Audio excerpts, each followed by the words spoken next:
கிறிஸ்துவுக்குள் பிரியமானவர்களே, இன்றைய இறைவார்த்தை மார்க்கு எழுதிய நற்செய்தி 13ஆம் அதிகாரம் 24 முதல் 32 முடிய உள்ள வசனங்கள்.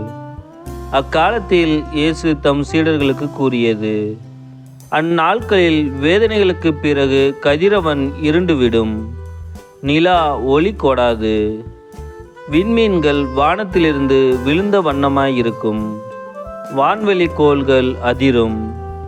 அப்போது மிகுந்த வல்லமையோடும் மாட்சியோடும் மானிட மகன் மேகங்கள் மீது வருவதை காண்பீர்கள்.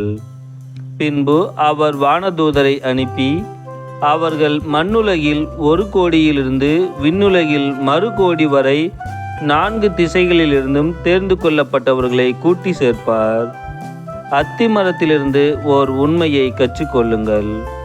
அதன் கிளைகள் தளிர்ந்து இலைகள் தோன்றும் போது கோடைக்காலம் நெருங்கி வந்துவிட்டது என நீங்கள் அறிந்து கொள்வீர்கள்.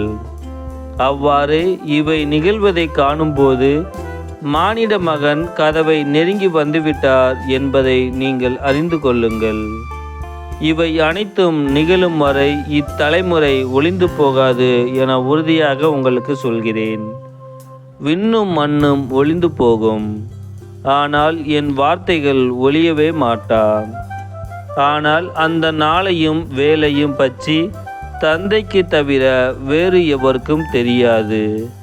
விண்ணகத்திலுள்ள தூதருக்கோ மகனுக்கோ கூட தெரியாது.